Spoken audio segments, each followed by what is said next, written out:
Hey you, I'm the Queen of Shade. Welcome to the interview. Don't forget to comment, like, subscribe, and hit my Cash App to support your favorite content creator. Now let's get to the interview. Mwah. I can think about a million reasons why you need to burn in hell. You're a liar and a cheater, a con artist telling tales. Been rejected, disrespected, boy, your abuse never fails. I'm so done, boy, really done, boy, now I'm staying to myself. I'm so stoic. I'm so stoic. I'm so stoic. I'm so stoic. I'm so stoic. I'm so stoic. I'm so stoic. I'm so stoic. Salutations, Dufos. This is your fabulous leader, the Queen of Shade, coming to you with another special presentation. Moving full speed ahead, getting to know some amazing people from all over the world has been truly an experience and fulfilling. Having said that, I have someone else that you need to meet right now. This wonderful man is the president of Pink Gorilla Entertainment. He is the owner of 4NI Visuals. He's a photographer, a creative director, and he also was a part of the cast of The Circle New York City, Season 3 and Season 5. Ladies and gentlemen, please help me welcome Mr. Chad Bailey. Thank you. Hi, Chad. Thank you. I really appreciate it. Like, honestly, It's you already know I love everything you do. So you know what? It's a pleasure to have you here. Like after I do the formal introduction, I kind of relax because it's a conversation. You know, a lot of people they get kind of nervous when I ask them to interview, but I tell them they always ask me how do I prepare? Do you have questionnaires? What are you going to ask me? And I'm like, baby, it's a conversation. just be yourself. Yeah, and I'm like, it's going to be a conversation. I'm gonna guide you through it, and that's what I I like that. yeah. So how are you today?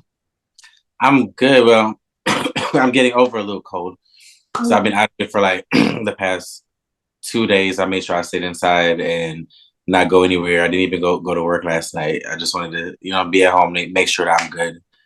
So yeah, I've been drinking a lot of orange juice. So Yeah, I saw. Yeah, a lot of orange juice. That vitamin C, vitamin C. Mhm. My God, get this. Before we go on any further, please explain that beautiful painting or it's green. It's behind you. What Oh is wait. Oh, that's my wall. really? Did you have it Yeah, painted on the wall? no, this is my whole wall. Who did it? There's this painter that I met. He lives in Jersey, and I met him through a friend. And I was just like, "These are the colors that I want. This is what I need you to do," and he executed it perfectly. It's beautiful. Thank you. Yeah, best backdrop ever. Right? Built in. Yeah, so get this. As we were getting ready, I was trying to get everything in your bio correctly pronounced. And you said 4NI is your ballroom name. No, foreign is my ballroom name. Foreign. Okay, Yeah. I get it. I get the acronym now. Ding, ding, ding, ding. She keeps that. Period. Yeah. So I kind of like worked out my ballroom name with my production company. So it was an easy switch. Yeah, so tell me, how long have you been doing ballroom? I've been doing ballroom for probably like 3 years now. Oh, Yeah, so you're probably fairly like three. new to Very new and learning as much as I can learn because ballroom is a whole different ball game. it. Yeah. It really is. Those queens don't play. They don't play like it's serious. Like it's fun, but this is the lifestyle. So and a lot of people have been doing this for decades on top of decades. So if you enter it, you gotta respect it. Yeah. What made you get into ballroom? I've actually wanted to be in ballroom for like a long time. So I'm from Jamaica, so I'm not used to that, queer freedom of, just doing what you want to do and experience this and that. Like I'm not used to that. So moving here and seeing the ballroom scene, it was kind of like, okay, this is definitely where I need to be because if this is what it gives to be really, really free, then baby, I'm here for this. Like I've been restricted all my life. I want to experience it all. Yeah, that's usually what happens. I was a sheltered old church boy when I first started years and years ago. I had to kick that bug and then I found myself. So yeah, you're absolutely right. And one of the best ways to describe myself, I say is free. I'm free. hmm And that's the best way to be because I feel like day to day, just as a regular adult, you have so many like serious aspects of your life. And it's really good to have some parts where you can just like let loose, not really care, and just be you and just live in who you are. And you know what? I want to add to that. You get to indulge your inner child. Yes, especially for people who didn't have a good childhood and didn't receive, love a certain type of way. Like that, this is your opportunity to really be nostalgic and just enjoy your freaking life.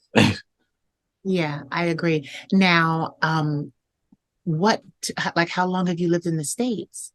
I've lived in the States for 7 years so far. I moved here at 19, moved here at 19 by myself, no family, no friends, nothing. Just bought a ticket from Jamaica and I was here. And even though it had a lot of trials and tribulations and homeless situations, but I praise God for where I'm at now. So it Yeah. was worth Yeah, I definitely understand. it. One way to make our dreams actually happen is to take risk.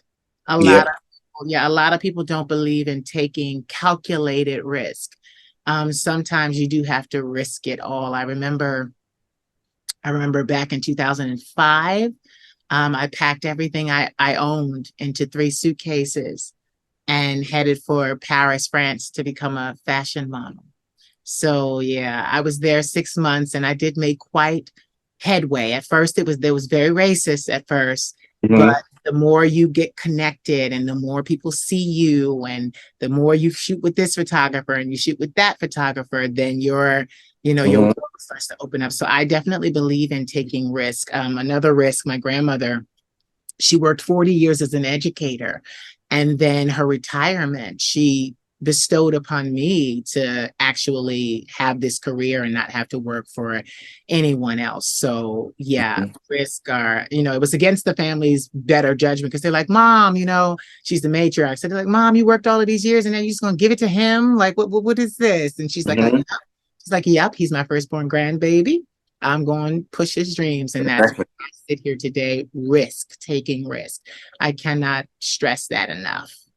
That's beautiful. Like honestly, like people don't like nowadays life is like so short and it's like life is a different thing. Like it's not what we're used to. Like it's chaotic. It's chaos in every area, not just some in every area. So I really honestly think that when you have the moment with if you wake up in the morning, you got life in your veins, you got another minute. Do something. Yeah. Do what you want to do. You know what it is? I think that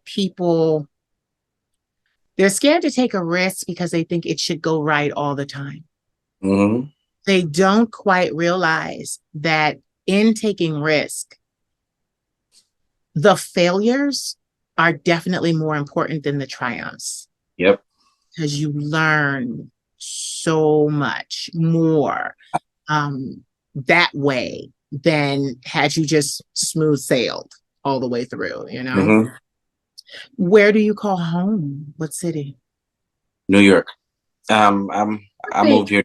Yeah, I live in New York. I've been living in New York the whole time I moved here. I've never experienced anywhere else.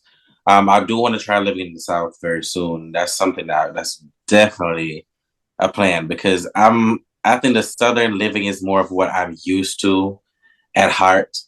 The city life is just something that I became a part of. But I really feel like I'm from the country in Jamaica. Like I grew up around goats, cows.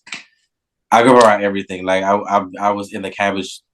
I was doing everything. Okay, so I want to go back to like a kind of like calmer state of living. But New York is definitely home for me. Like I can go anywhere else in the world and live, but I'm definitely gonna come back here at some point. I don't, just for some reason, I end up back in New York. Do I want it to be the last place I be? No, but New York is definitely where home is. Yeah, take your time too, because I'm a northerner. I live in Philadelphia, so Hmm. I'm right across, like right next to you. So my thing is like northern living. I just, I like a slower pace too. I just turned 40, so I like a slower pace. Congratulations, by the way. Thank you so much. But yeah, that was quite a milestone, based on what I've been through. Hmm. But I like a slower pace, but not that slow. You know, Not that slow like, at all. I'm a fast talker. I'm quick witted. Like Yep. I cannot live somewhere where my neighbor is 10 miles down the street. Like no. Like I cannot do that. Like I can and when it comes down to like the city living, I would live in the South, but I want the city to be close by. yeah. Like kind of like how Atlanta is. You can live anywhere around Atlanta, but you can still go to Atlanta whenever you want. You know what's so crazy? I'm actually looking at property in France because I went there and it was my heart. Like it was everything to me. I knew I belonged there. I found myself there. Had to leave, but I'm planning to take all of this back. And the houses that I've been looking at, they're out in the country and they're miles from civilization, but they have villages. So like the are there, they're close, and there's shopping and food and bakeries that they call boulangeries and Mm. all of those things. But I'm with you. I like that setting, but Mhm. I also have to have a flat in the city of Paris directly in Yep. there. Yeah, so I like the Yeah. best of both worlds. And as a creative, you can't just be in a slow paced Mm-mm. area. You cannot. You can probably go in there and chill for a little bit, but yeah, you have to be in where everything is happening. Yeah, especially as a creative, an artist, a people person, Yes. like in order, it's so funny too, because just thinking about that right now, I have all of these beautiful spiritual gifts. If there were no people around, I wouldn't be able to exercise them. Exactly. They would just be dormant because there'd be no one to kind of be the subject of the Hmm. vision or the dream or Hmm. there would be people are very important As, to. as a creative, you always need to be inspired. And if you have nothing to inspire you, it's over. It's over.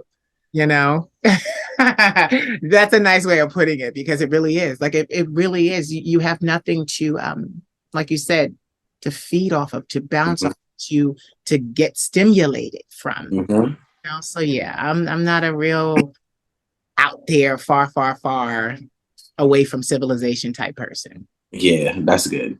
Yeah, I can be away from civilization in my home. Like I just stay.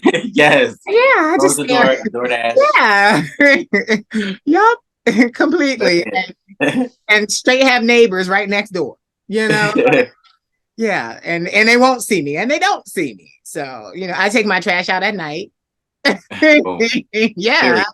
Yeah. And I love all of them, but my seclusion and my quietness is built in. I've made a life for myself, even though I'm planning to move. But even when I plan to move down into the center of my city, it's going to be Yeah. condo living, so there will be neighbors. Ideally, you're probably just an introvert, and but professionally, you're an extrovert. Well, Same. it's my Yeah. my therapist tells me I'm an introverted extrovert. Hmm. That's good. That's the best way to be, especially now. Yeah, I can give you a show, but I want my time to myself. Yeah, leave me alone. So tell me, what did your family think when you decided to get up and leave Jamaica and come to America? My family actually didn't know. The only people who knew was probably like two cousins, and I told them because I was just like very close. But it was legit. Like I've never been on a plane before. My aunt and my cousin were coming to New York for a trip. So I'm just like I just got tired of being in Jamaica with like the negativity and the homophobic crap and just always living an unhappy life. And I already knew that if I spent my whole adulthood here, I'm gonna either be dead or miserable. So I just literally packed up like two big ass suitcases, and bought my plane ticket, quit my job, and bought a plane ticket for the same day that my cousins was leaving. My cousin, my aunt was leaving, which was the following week, and I was just like, bye.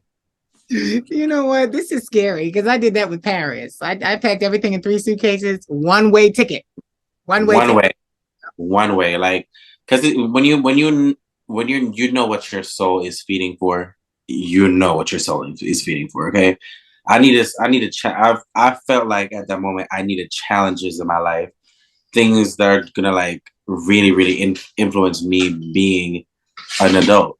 Because I've seen so many people, in entering their 20s, and they have it so easy. They live with their mother and they live with their father, and they don't get to experience certain things, or they leave too early, and then they end up only paying rent, able to pay rent, but not living a happy life and stuff like that. So I felt like I wanted the challenges. I felt like I wanted something new.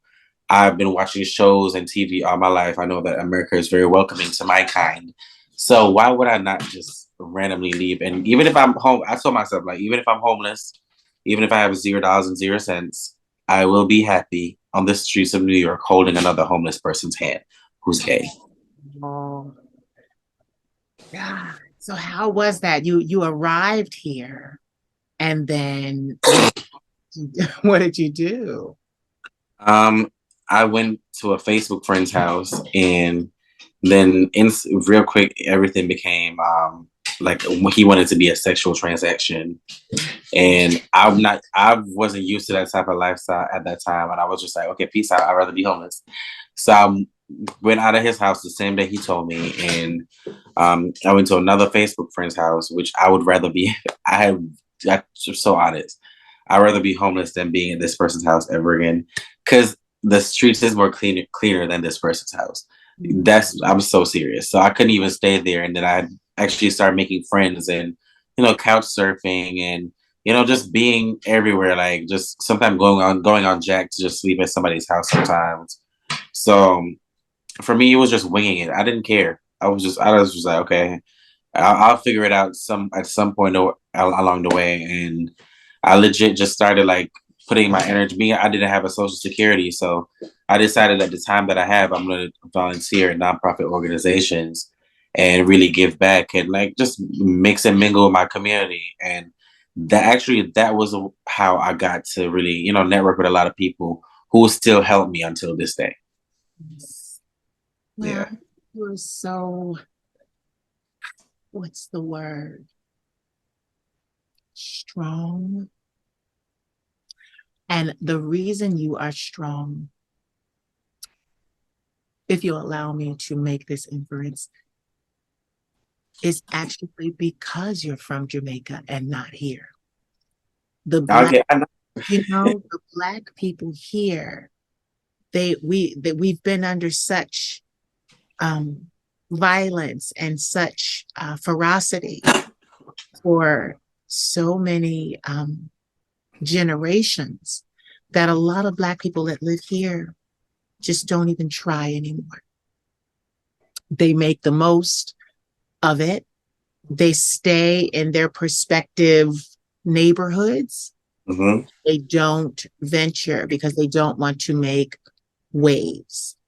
And even the suburban ones, the kids come home and they go to college and then they come back home. They don't go too far away from the nuclear family. But I Yeah. love it because with you being from Jamaica, you wanted to see, you wanted to know, and there was less, even though it was hard, couch surfing Mhm. was hard for me too. I stayed with women, black women. So anybody watching this and you're about to be homeless, you better find you some black women because they'll Yeah. take you in and no sexual favors. Hello, hello. That's how I kept people off of me. So black women. So, but I find that you don't have that fear, you don't have it. And it's crazy because I was saying this, I saw a meme and it said the people that believe that they are crazy enough to take over the world usually do. So you don't have that fear of, oh well, let me be careful, and oh the cops and oh this and oh that. You're Yeah.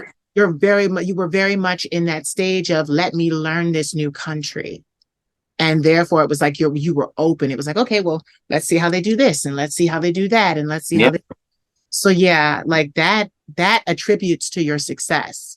Until this day, like learning the culture has been continuously exciting for me. I feel like if you feel there's a lot of people in our community who, even in the world, who feel very stagnant. They don't know why. They don't have an answer for it, but they know that they feel stagnant. They want to do more, but they don't know what they want to do. And that's why you literally just throw yourself in the fire. Like, change your surroundings, change your environment, change the people around you.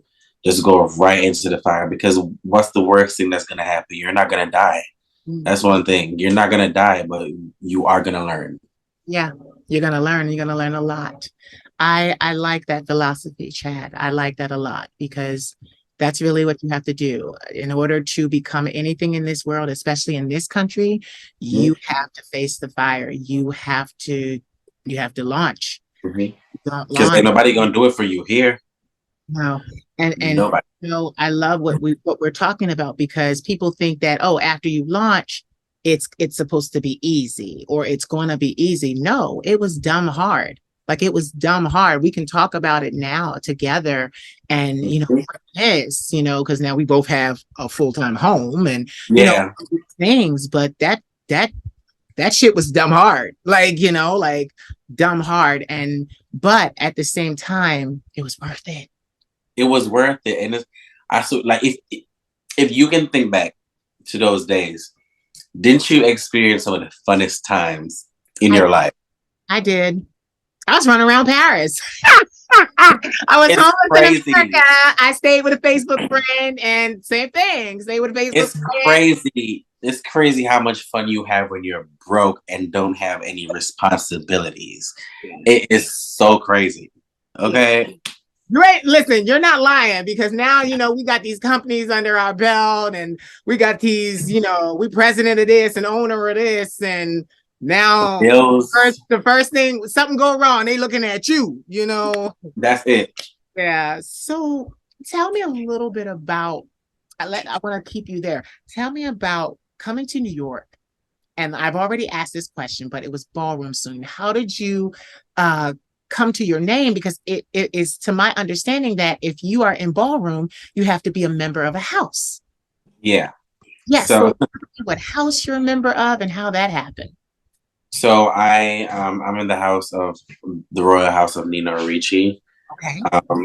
They're actually one of the houses that were on Legendary, not last season, but the season before, and they came third. Okay. But yeah, my house is amazing. Like, ballroom is just, I don't even know how to describe it. Like, it's hoping a whole new part of me that I didn't think I have. The confidence that I thought I had before, that's not existing. This new confidence is different. You know what I mean? So, but I walk Sex Siren and I walk Sex Siren, I walk Realness. And for my category, I just have to I have to be selling sex at all times. Literally at all times. It's crazy. And for my name, Foreign, that I honestly chose that name because Bugs wrote a song for me years ago on his project, and he called me a foreign. He was like something like driving in a foreign, and I got a foreign or something like that. So because I'm from Jamaica, so I was just like, oh, that's cute, and then that always stuck in my head. Yeah. And I was just, okay, I'm gonna use this. Yes, I like that. I like that. So quickly, you found the family you needed. Yeah, I can honestly say this, a lot of houses in ballroom, they're very, very toxic, especially if they've been here for a long time and for generation top of generation, they somewhat carry the toxic traits of each generation. But with my house, I feel it's a whole different thing. Like, we all feel like family, and not only the family aspect, but we're not toxic. We don't even have house drama, and if somebody has an issue with someone, that's resolved and real quick because we talk about stuff, and we have our it's a whole different thing. Like, and the main thing with all the leaders, they don't want this house to be toxic at all. So Right. I appreciate that. Right. That's so beautiful because when you have somebody that decides they want to end generational curses and actively go about the ending of the generational curses, it's so beautiful because especially in ballroom because you have so many young men that come, from all different walks of life, all Mhm. different upbringings, all different childhoods. So you don't know what their traumas are. So to offer a safe space to all of that, I mean, that's one thing I commend about ballroom. Yeah, and especially nowadays when it comes down to mental health, people take it so much more seriously, and Yeah. I appreciate that. I really love that. And with my house, we take mental health very seriously. If we see that you need to take a little break for yourself, like you ain't walking no balls, you ain't gonna do nothing. Don't be just if you need to go to school, focus on school. If you're going to work, or you just got a promotion, okay, let's focus on your job right now, and we can handle ballroom later. Like and that's something that I've never seen. Mhm. Even looking at other houses, they don't do stuff like that. Like if you have a job, 3 kids, and going to school while paying college tuition, they're gonna be like, if you don't show up at the ball, you're gonna get kicked out. That's not a very progressive way to think. Right. I'm curious, does your house, like you just said, if someone's trying to go to school, if someone's trying to get a better socioeconomic standing in the world, does your house actually help with that? Like, does your Yes. house, Yeah, wow. with our our house, I'm saying parents, but our house leaders. Mm. If you reach out to them, if someone from our house reached out to them, I was just like, I want to go to nursing school, but I don't know how, I don't know where to go. They'll literally take the time out of their day or work schedule or whatever and be like, okay, so I'm gonna walk you down to the nursing school. We're gonna sit here, we're gonna fill out the application. You're Wow. gonna like these are people and the people in our house are so willing to like help you with any aspect in your life. And I think that's something that's needed. You were very fortunate to be in this house. To, like Yeah. you said, you saw the others and you were very fortunate because your house sounds like a very beautiful place to cultivate a young gay person. It it really is. And that is so shout out to your house. It was the house of Nina Ricci, right? Yeah, Nina or Ricci. Yeah. Yes. Yes. So tell me, I mean, come on, we're there. So tell shout out the leaders. Who are the leaders? Let's hear it. Okay, so the founders of the house are Omari and Gillette. Omari Arichi, Gillette Arichi, and Omari is legendary in voguing and runway, and Gillette is legendary in runway, and everyone know them all around the world. And for them to start their house, it's just again they just wanted to be positive. They didn't want any type of negative anything for it. Some of the other leaders, the Godfather of the house, Bugs Gutta, and Remy Ma is the God. Remy Ma is the godmother of the house, and we have a couple other leaders in between to like really make sure that everyone is adequately supported. Yeah.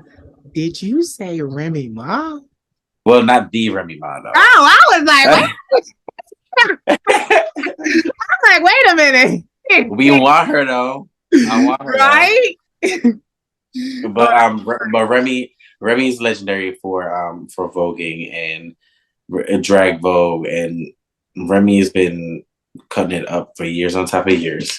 Yeah. It's so beautiful. But you know what I love about it? I love that they find your skill and hone it, you know? Yeah, and we're all creatives too. Like everyone in the house is a creative, like Mm. photographer, model, dancer. Like this is a house of creatives. Yeah, I love that. So let's fast forward. You get here, you're no longer homeless.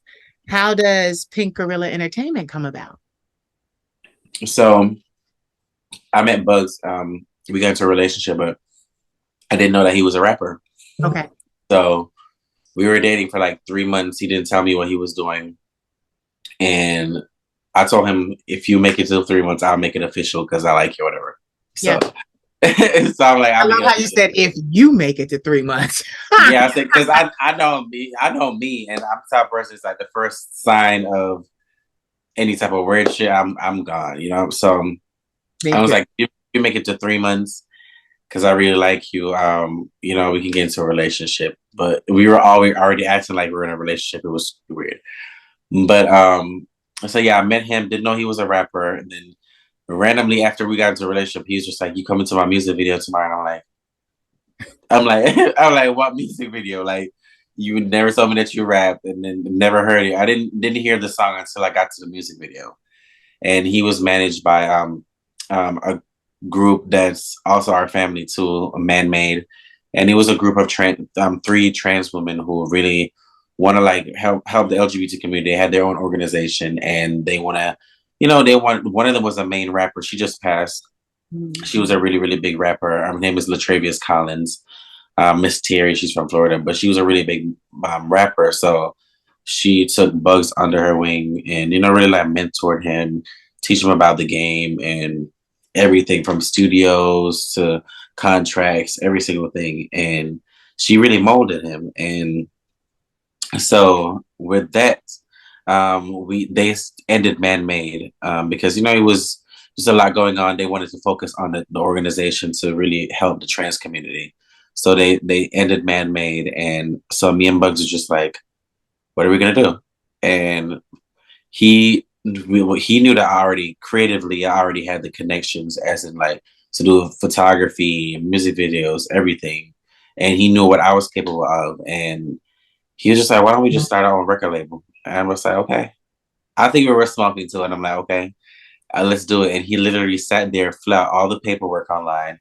And next thing you know, we're an official record label. And Yep. I'm just, okay, there's no turning back. So here we go. That's so beautiful. That is so beautiful. I ended up having to do that too. I had been out there. Like I said, I turned 40, so I've been around for 20 years in this industry. I did a lot of things in the beginning, American Idol, a lot of different things that I did, and they just did not pan out. I was going to sign to a major record label in New York City, who shall remain nameless, but every time I walked away, I walked away because it didn't sit right with me. I didn't need creative control. I needed total autonomy. Mm-hmm. That's just what I needed. So, when I walked away from my A&R, when they had A&Rs, because they don't have Yeah. those, it was like, you're crazy. I want to make sure you sing to millions of people and you're trying to sing in coffee shops. And I'm like, no, I'm just trying to go at my own pace. And Yeah. I'm glad that I made that decision because my music is so much better now than it ever was. And it's better not just because of my gifts and my abilities and Mm-hmm. the voice is, but it's also better because like you guys did. I started my own record label. I learned. I did so much behind the scenes to Mm-hmm. make sure that my success would be imminent. Yeah. Definitely understand you there. So you guys, so wait, so for Envision, what's the name of your record label? Record label is Pingarella Entertainment, and the production company is Foreign Eye Visuals. Yes. Okay. So we did cover those. Wow. Creative director. How long have you been in formation? To be honest with you, it's such a weird answer, but bear with me. Um, I've been creative all my life. Yeah. Didn't know that I was creative all my life. Yeah. I'm so serious. Um, I know that I wasn't the best painter in school. I was the best drawer. Like I couldn't do all that. But it's just like there would always be things in my mind that I would want to see brought to life, but I never thought I would be the one to do it. Um, so I was for Bugs's career, I've been doing all his music videos, photo shoots, interviews, rollouts, cover art. I've been doing everything. Like I've been basically managing him and like doing all of that from the beginning. And one day he was just like, don't you realize that you could actually make money from this? And I'm just like, you think so? I was like, you think so? And he's like, hell yeah. And I'm like, what's the title for the things that I be doing? He was like, creative director. He was giving me the whole list. And I'm just like, oh wow. So I've been doing this for years and not even noticing this from multiple people too. And I wasn't even noticing. I was just doing it for fun because I'm like, okay, this is just me. I just want to do it for fun. But then when I realized during the pandemic that I can actually make money from my skills, I started implementing them. I started actually going about everything as a business. And during the pandemic, people who wanted to do music videos, the locations they weren't allowing you to come there and shoot. Videographers wasn't coming out, models weren't coming out, dancers weren't coming out. So I'm just like, okay, then this is a hard situation, but I know how to problem solve. And I started with Bugs creating our own sets. I had like a whole book of like ideas for music videos that I was working with different artists for. And I just started doing music videos for a lot of different artists. And next, like it's really become a month to month thing for me. This shit pays my bills. Yeah. It's a little bit of a cold, but I'm so happy to hear that but you know what's so funny? It's a bad joke, but if there's a Jamaican man involved, you're gonna make some money. Like I'm dead serious. Like if it that is straight up true. it is You can you have to work so many jobs. Like baby, you can put a Jamaican man on an island with nobody, baby. Yeah. And when you come back, it's gonna be something totally different. Yeah. Indeed. Totally different. Indeed. So now with your own label and different things like that, do you manage other artists? Yeah, I still manage Rico Casanine. Okay. He's a cast member of not the circle, Chasing Atlanta, which is the biggest LGBT web series.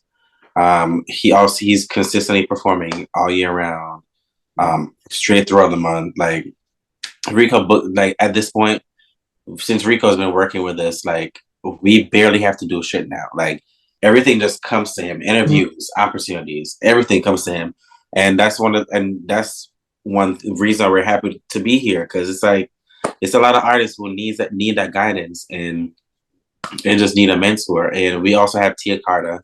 She's a trans artist. Both her and Rico charted multiple times.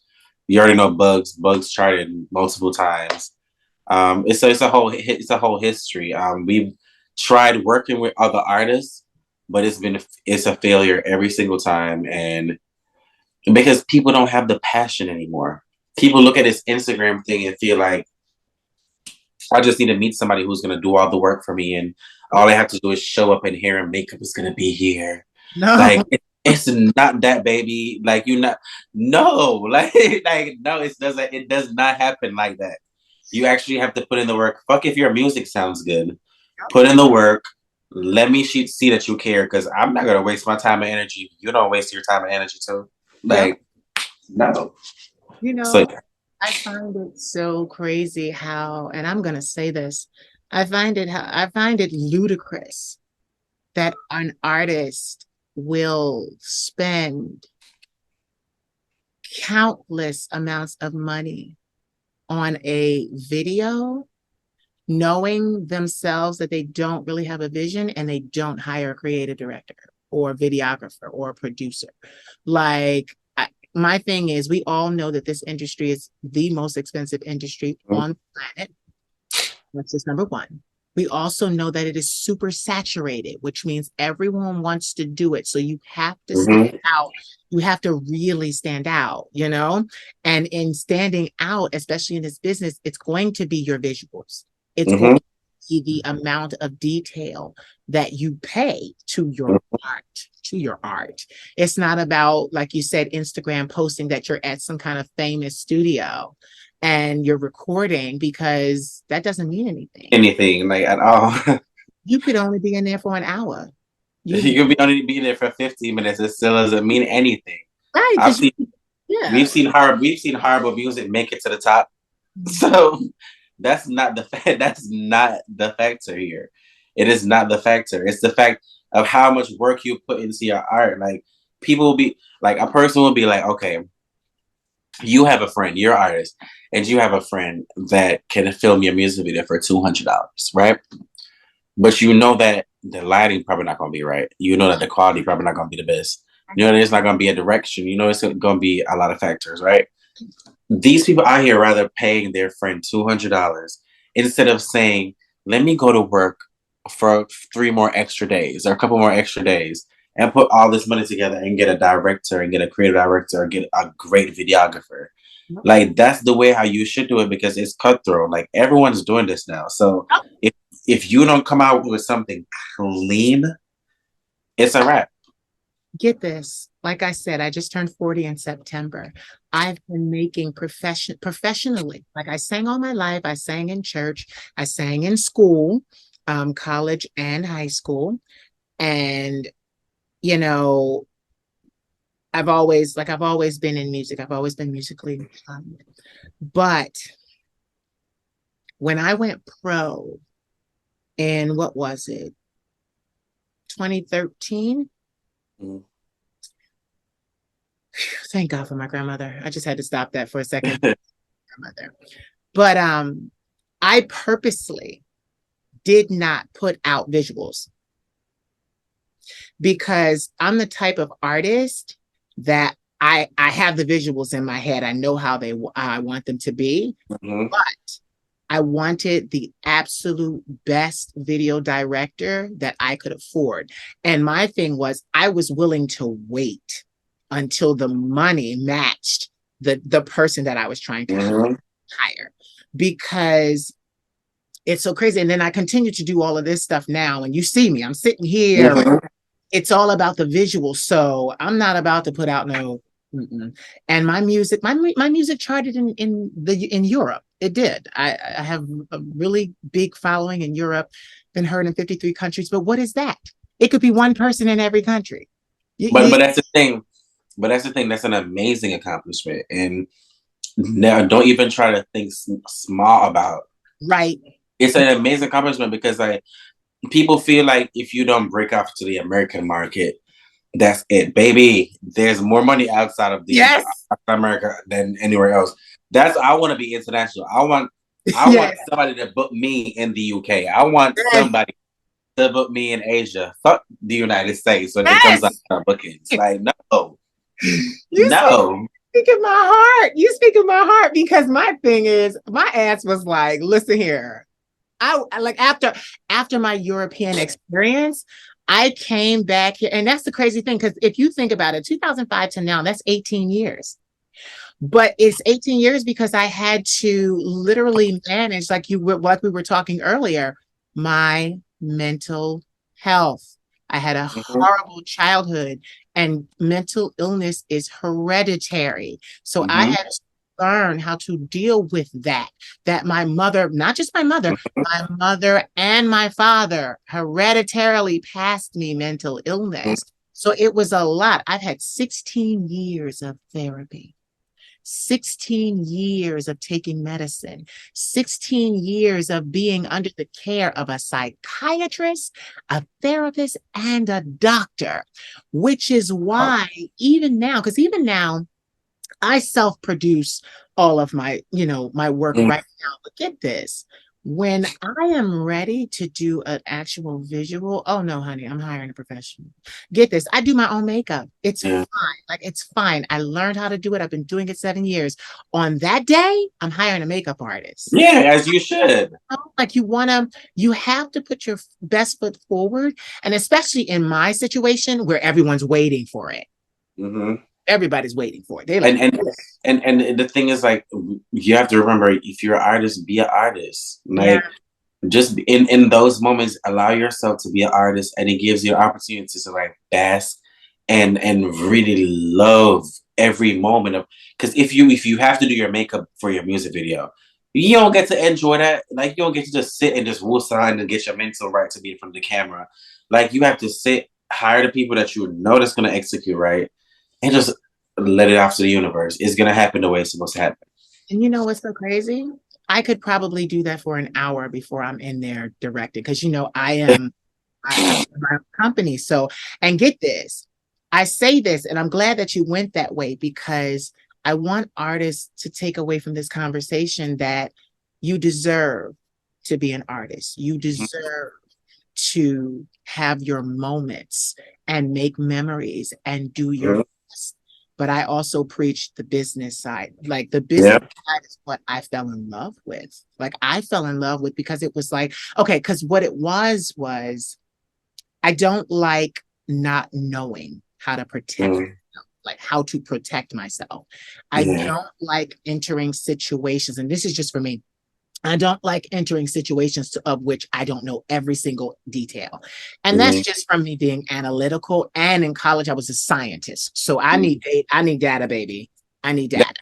that's just mean that you need to hire people to communicate with you the way you want to be communicated with. That's all that means. It's nothing bad. It Yeah. just means that on the day before the day of, give me a full breakdown of everything that's gonna happen, so I Yeah. have no questions Yeah. on the like. That's simple.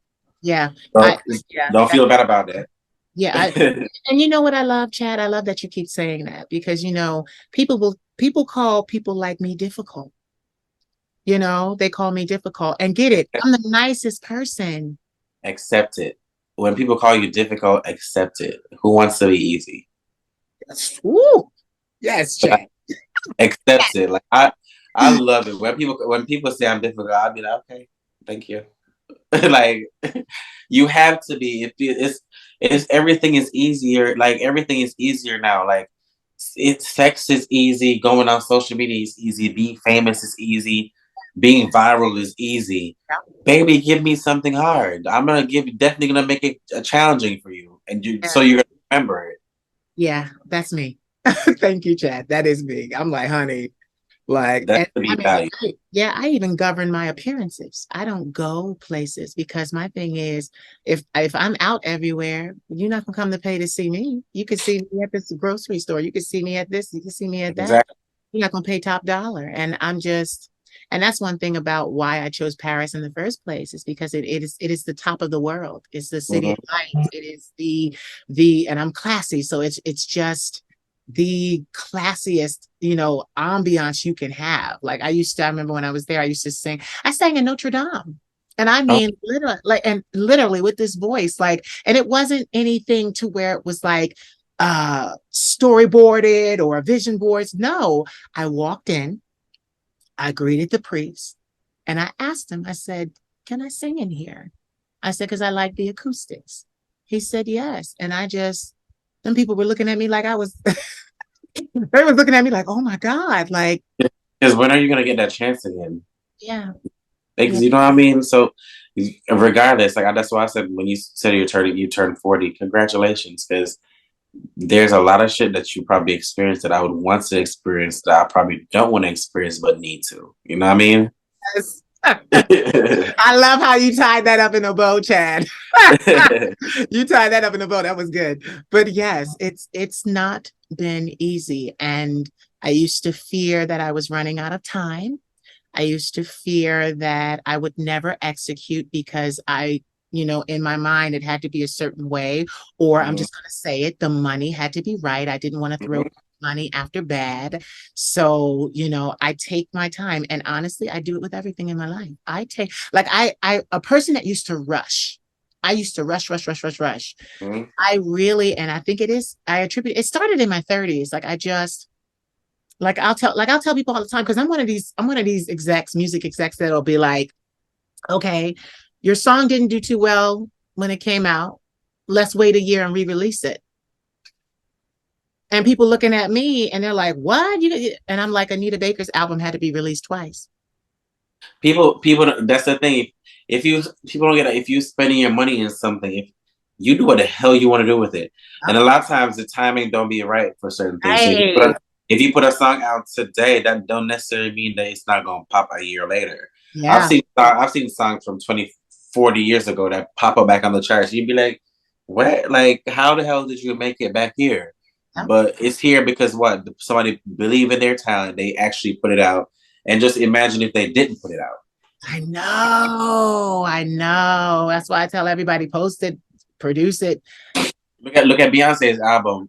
Who she used samples from a lot of different people, and even some songs like the Miss Honey song. Like nobody really paid attention to that song, and that person probably didn't get their life when the song came out at all. And But now, and now it's just like, release your art, yeah, release art. art. And that's such a beautiful way to think about it because I have a lot of music. I spent I spent in excess of $50,000 to $60,000 just to do the music.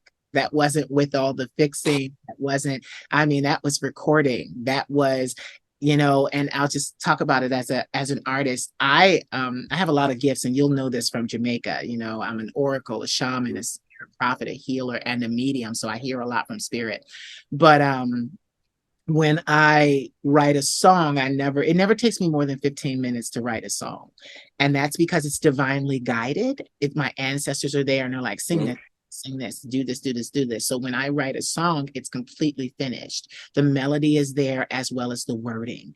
And then I go, and one thing about my producer, shout out to Kara Tabbers, we call her Minnie on the boards. She's from Virginia, but she lives in LA now, just doing all kinds of stuff. Mm-hmm. Just all kinds of stuff. I love that girl. But she's able to follow by ear my instrumentation in my melody. So we've made some of the most, including the song that went number one in the UK, Stoic.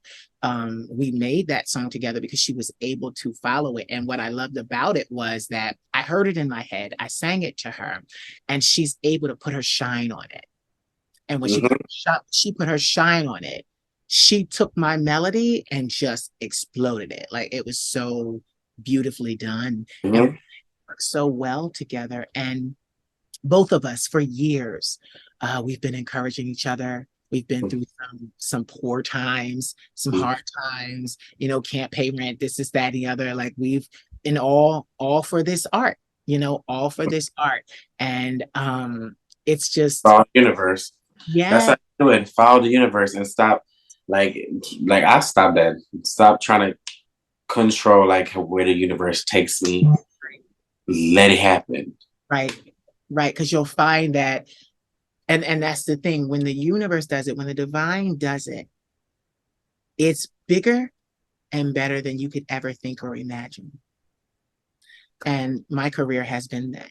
And literally, I tell people all the time when they're like, well, who is the Queen of Shade? I'm like, baby, just because you don't know me doesn't mean that I am not known. It doesn't mean that I've been in this business for 20 years just because you didn't know. I've gotten that confidence. Because I have the work to back it up. And you deserve it. Never forget. Chad, you way too positive, honey. I'm joking. I try to be. It's a good thing, but you are. You're so positive, and it's so good. That's my mother's favorite thing about me. She always says she don't understand where I get it from, but it's like I just realized I've been through worse. So it's like, I'm not gonna sit here and complain. I've been through worse. Like, I've been at worse, and I've seen worse. So it's like, for me to wake up every day and can see the people that I love, I'm good. That's all I need. I love your philosophy. I love it. It's in your head. And you share it with the world and through everything that you do. So I wanted to ask you a question before we move on from the music. You manage buds too, right? Yeah, you can say that. he don't love saying it, but it's like, technically, if I'm doing all this shit, then no, because I was going to say he's also your business partner, right? Yes, it's a lot of. Yeah, there we go. Go ahead. You're going there because I was going to ask. It's a lot of togetherness. It's a lot of togetherness. Yeah. Mm-hmm. Yeah, because it takes a lot, Mm-hmm.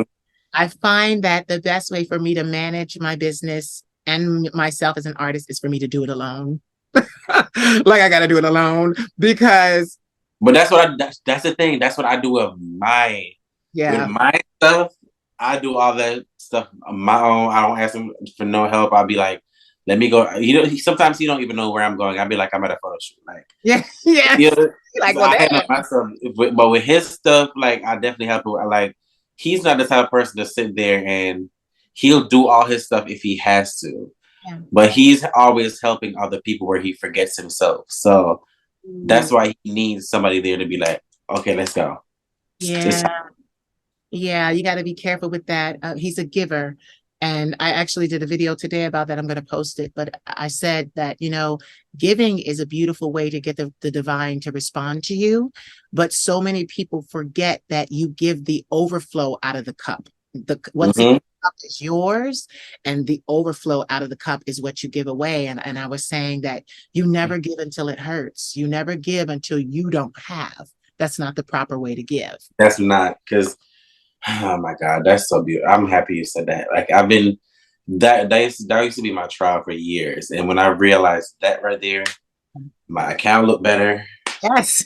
My life was better. It was just people. Yeah, don't give too much. Like give to a certain extent because people forget very easy, very easy. Even in these careers. Do you know what our fans and supporters want from us? They only want one thing. All So right. and get it. It starts with an M. More. That's all they know. You do something fantastic. They don't know how many thousands of dollars you spent on it, and automatically Exactly. you get that Oh, right oh, out, and oh, it's put more. another music video out. Oh, bitch, I just spent $2,000. Do you have it? Right? It's like you want more. I'm like, wait a minute, you don't even understand what I did to get this. I'm like, are you crazy? Like, but yeah, that's what our public wants from us. They want more. And And that's why, not to cut you off, but oh, go ahead. when it comes on like fan base and stuff like that, people really gotta stay grounded because you can't do what everybody tells you to do. Like you know you, and that's all the person you should trust about yourself. No one else, because these fans and people who influence who out here following your stuff, like they be quick to come in the inbox or come in your comments and betray you and Yeah. say reckless shit. So no, focus on yourself. Don't Yeah. even listen. I mean, You know what's so crazy? You just brought out a key point because everything that I've ever done musically as the Queen of Shade, all of it was a method for me to heal. My psychiatrist stated, you're very talented. Use your art. And that's why the world even has a Queen of Shade, is because I do this for me. And then they get the overflow. exactly. You get a little extra. Yeah. And honestly, and even saying it like that, they still can't turn away from me because it's fire coming out of this mouth. hmm Fire. They Absolutely have no fire. choice. Exactly. You have no choice, so just do what you want regardless, because they gonna listen to it regardless. Yes. And they're gonna say what they want to say. They're gonna listen to it. hmm They're gonna keep listening to it. They're gonna And keep. and the ones who want to talk shit are gonna play it multiple times Huh? and to talk shit. Thank you for the streams. I know you hate it, but Speaking of streams, after 53 countries, I actually just recently for my 40th birthday, I pulled all my music off of the streaming sites why? because they're not paying artists the way that they deserve. We get paid pennies on the dollar. And I mean, yeah, That's true. That's true, but at the same time, it's also about your legacy. but you know what? My legacy is what I own. It's what I own. That's the legacy because I'm going to sell it through my website because honestly, and get this, the reason why I'm saying this, I was scared shitless to do this. You have to understand. I wrestled with this. Like I was like, oh my God, because, this is how people will be in other countries will be able to hear me and continue to hear me. And the divine said to me, do you want people to hear you or do you want to get paid for it? And I said, I want both. Mm-hmm. And the divine said, well, sell it through your website. Make your website the hub for everything that you do. Exactly. That's what I'm doing. But yeah, but when it comes on the streaming platforms, definitely use them because I know I like people like us. We're so genuine to our art, but at the same time, sometimes we do have to give in a little bit and realize that there is a new generation, and in order for your art to really be the best that it can be, you gotta like somewhat kind of like mix and mingle with the newer generation. So these streaming platforms are definitely there to help. It's just that make sure that it's the right platforms for you and the right distribution for you. Because if not, like next thing you know, you don't get nothing from nothing. So And it was so crazy too, because even with the number one in the UK, I didn't make the type of money I should have made. And I own everything, my masters, I own mhm. my production, because those are two different things. There's a future though. Yeah. There's a future. And that's the thing. And I think once I start to travel abroad, as I have planned for so many years, I'm going to deliver the message about my music. Definitely. I'm going to go. I'm going to go. And what I love is being 40. I mean, I'm pretty stable. My life is pretty stable. So I'll be able to really focus on it and not have to worry about so many hiccups like young artists have to Mhm. worry about because my foundation is very, It's very, solid. Yeah. People not gonna tell you no bullshit. You're gonna be like, oh, yeah. go for it. Right, You'll be right.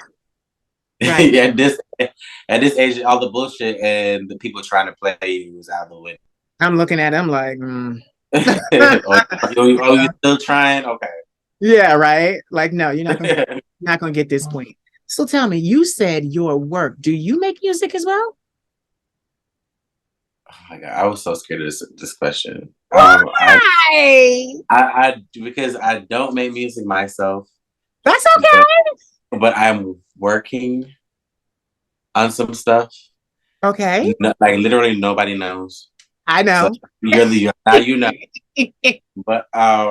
But January is about to be a whole crazy thing. Like Pink Gorilla has, we took a little break so because we're working on a compilation project. Yeah, So everyone's like doing the music that they should do for the compilation project so they can go back to focusing on their own stuff.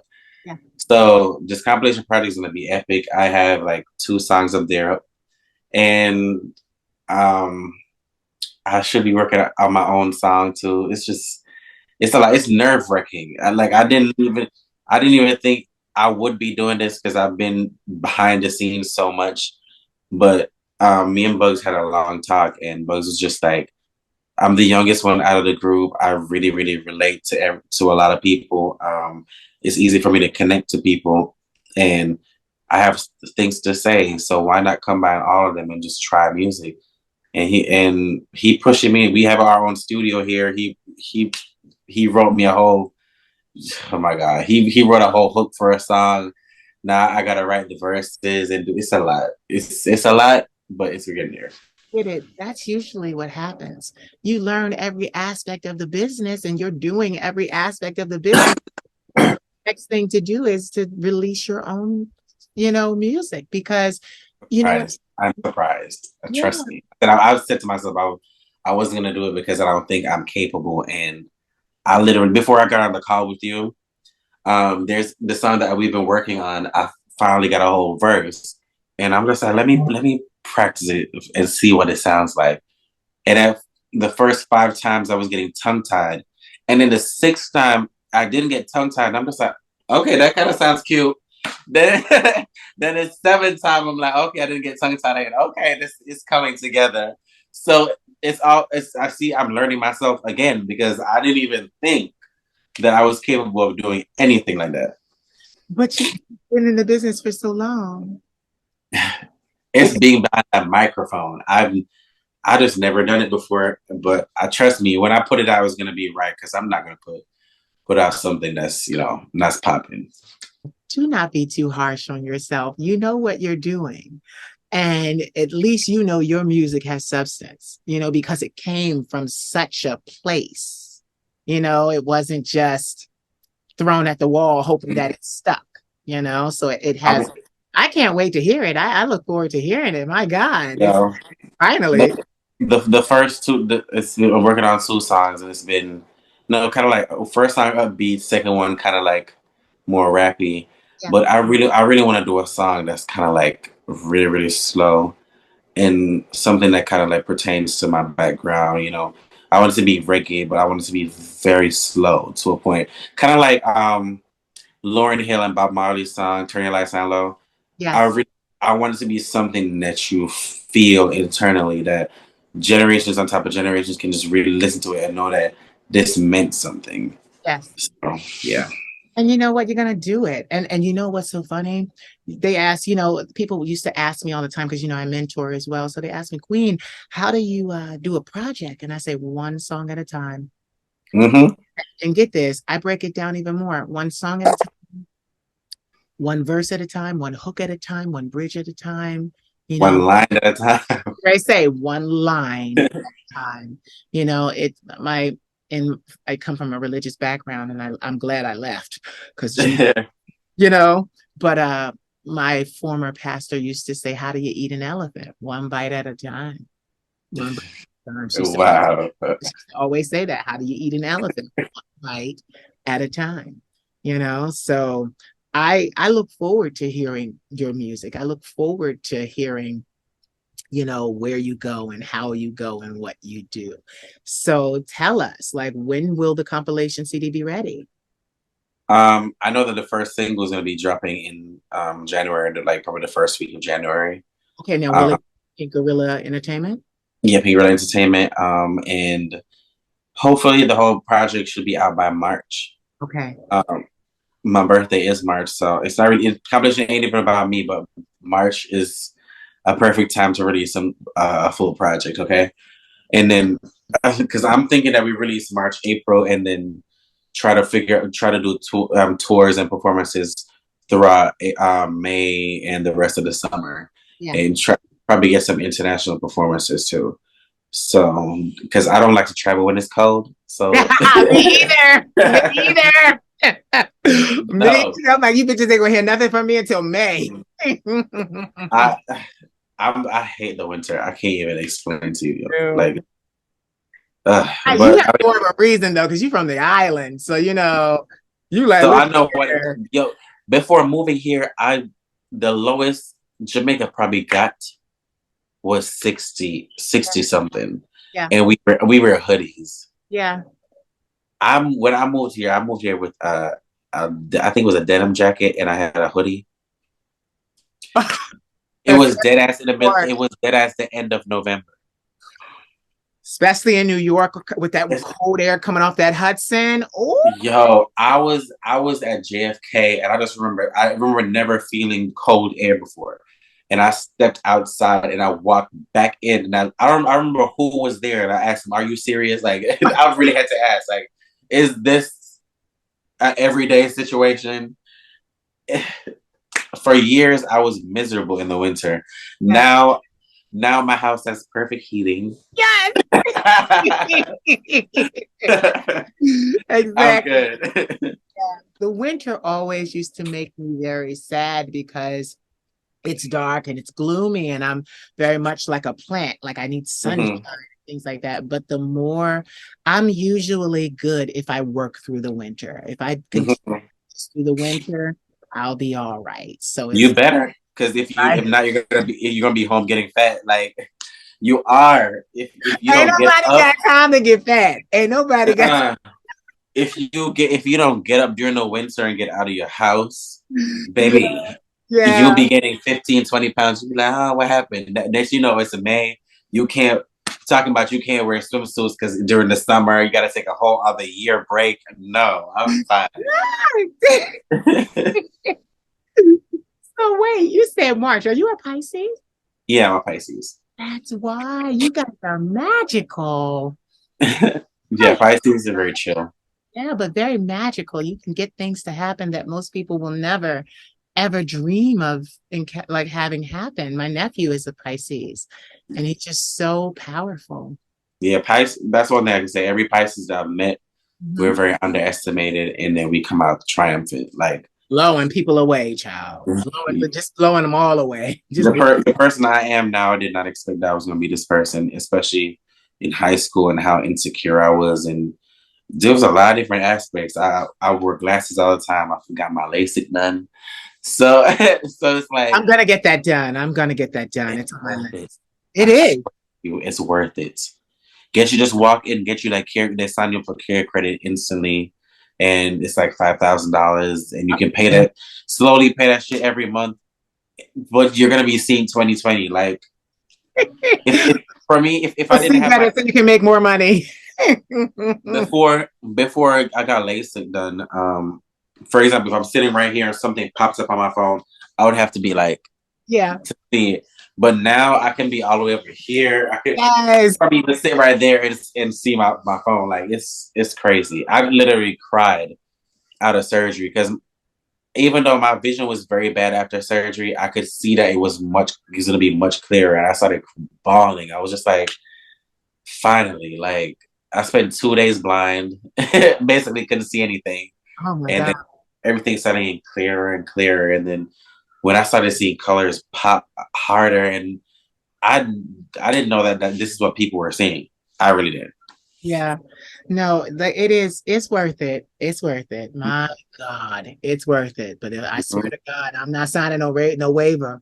If y'all fuck up my eyes, I'm gonna sue y'all for billions of They're dollars. not gonna fuck it up. LASIK is not really that expensive. They're just technically really removing one layer of your eye. Yeah. That's it. That's it. It's just What about if you have like a stigmatism? Because I have a slight I stigmatism. did. So Okay. I have astigmatism in this eye. Mm. And they just treat both of them differently when they're doing it. Oh, okay. So yeah. So whichever way you're good. Trust me. Like best thing I've ever done. Baby, Yeah. I'm happy that I got LASIK. I really am. Yeah. I've been wearing glasses since the second grade. Oh. And I got LASIK. I got LASIK like 3 years ago. Uh-huh. So I've Yeah. been seeing clear for 3 years. It's a difference. Wow. Amazing. Yeah, I'm gonna get it done. It's actually next on my list. Next on my That's list. good. Oh my God. I have really enjoyed talking to you today. I enjoy talking to you too.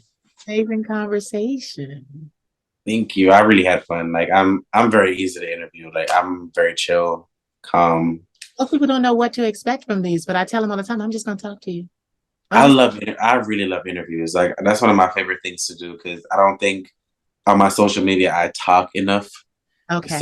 So when I do interviews, that's why I really like put it out there because I really want people to really see my perspective on different things. And really know that like I'm just chill. Like I'm not an extra person. I'm very calm. I just need me some weed and a bottle of water Yes. and some kombucha. That's it. I'm Yes. good. Well, being Jamaican, we knew you were gonna have weed. I mean, come on. Serious. Which is so stereotypical of me, but yeah, No, yeah, it's a fact. Like people, it's a stereotype. Yes, because like everybody from Jamaica smoke weed. Because especially like religious people, they yes. try to they try to put this thing on you. Like, oh my God, you're smoking weed. You can't be a part of the church. Oh So like, wow. it's weird things. But Jamaica is this source of some good weed. I didn't. The weed here, nothing compared to the one in Jamaica. They have weed festival. Oh wow, a weed festival. Yeah. Lord, the content I there must be. Baby, I worked at a hotel close to the weed festival 1 year. Uh-huh.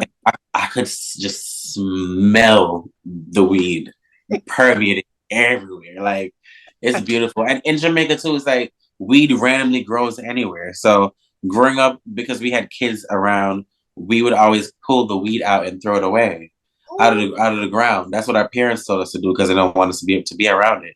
Yeah. But we just randomly grows like Wow. right by a yard, just anywhere. Wow. Lord, don't allow the Americas to try to take over Jamaica because They've been trying to do that. right, they trying because honey, they want access to that weed, honey. They want access to that weed.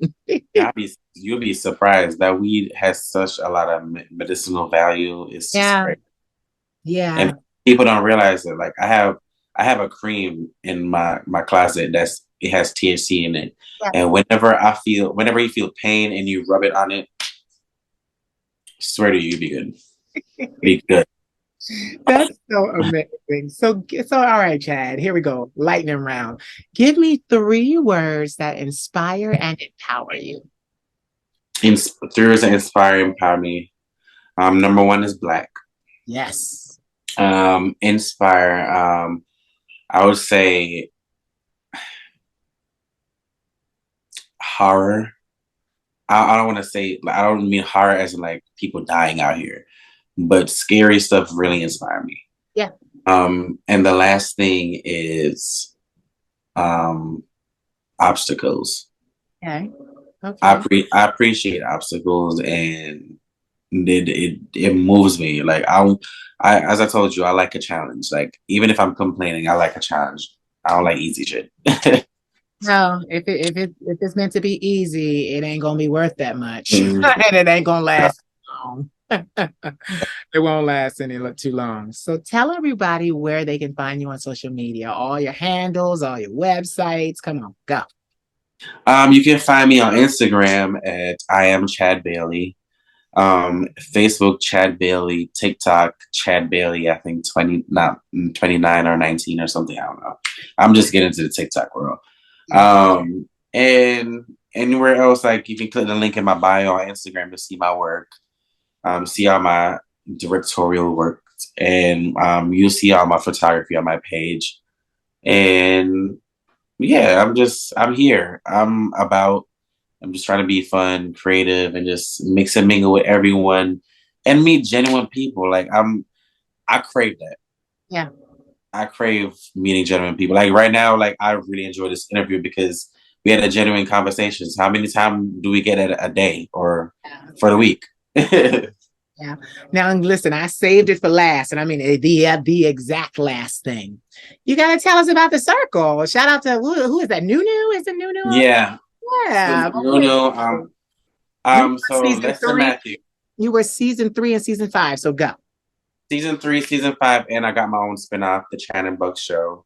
And you said his name was Lester Matthews, right? Lester Matthews, but people call him Nunu. That's his nickname. But yeah, we also had our own spinoff, The Chan and Buck Show, also on YouTube. But it's been really, really fun doing the circle. It's been season 3 was my first time doing reality shows, and it was different. It was a lot of getting used to, especially when it comes out to drama from other people. Not used to that. Season 5 has been great because this is the first season where everyone is actually doing work. Everyone is actually doing something and have something going on in their life and don't have to fake a storyline or do anything. It's different.